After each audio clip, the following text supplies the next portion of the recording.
माताओं बहनों का आग्रह है कि भारत का बच्चा बच्चा जय श्री राम का स्वागत करेंगे। श्री महावीर मंडल चांदी चौक धनख्या द्वारा रोज भारतीय आदमियों को इस पावन गुरु निकाला गया है।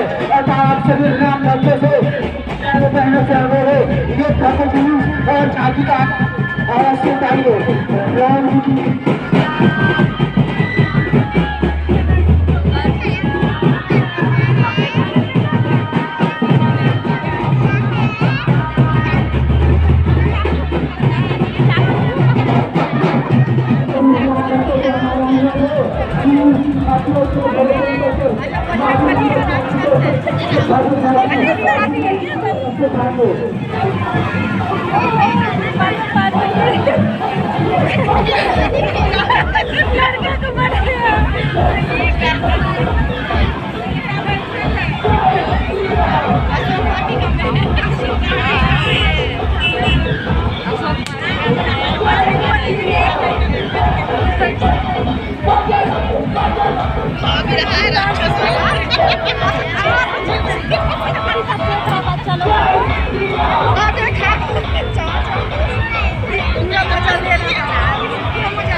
साहू जी मनोज नायक जी बैच पट्टा बनाकर सम्मानित करेंगे।